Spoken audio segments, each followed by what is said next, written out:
One of the most heartbreaking yet unreported consequences of the Obama economy is the extent to which college graduates today are stepping out into a world where the possibilities no longer seem endless. Unlike generations past, today's college graduates are more likely to end up either unemployed or back at home with mom and dad, saddled with student loan debt that they are to end up with for the rest of their lives. And they don't tend to have the opportunity to get that job of their dreams. For a great many of them, the excitement and the promise of President Obama's campaign 4 years ago have long since faded as their hopes collided with an economy that he's done so much to reshape. So it's understandable that the president is so busy these days trying to persuade these students that the struggles they face are than it does with his own failed promises. It's understandable he'd want to make them believe the fairy tale that there are villains in Washington who'd rather help millionaires and billionaires than struggling college students.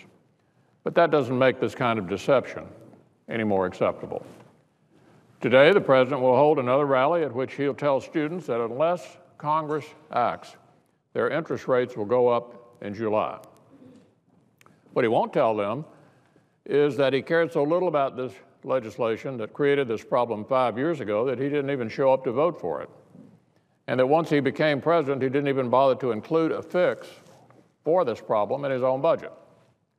Look, if the president was more interested in solving this problem than in hearing the sound of his own voice or the applause of college students, all he'd have to do is pick up the phone and work it out with Congress.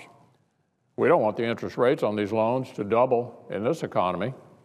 We don't want today's graduates to have to suffer any more than they already are as a result of this president's failure to turn the economy around after more than 3 years in office.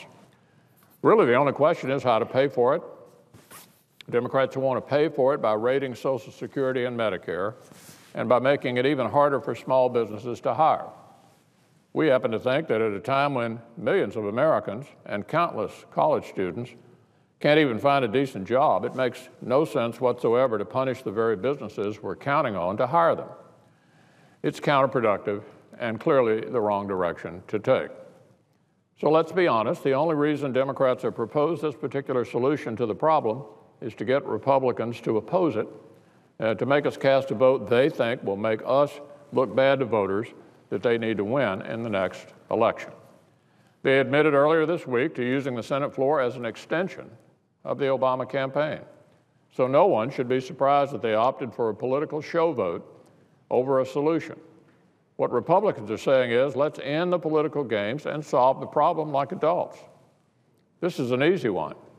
The only real challenge in this debate is coaxing the president off the campaign trail and up to the negotiating table to get him to choose results over rallies. We can solve the problems we face if only he'll let us do it.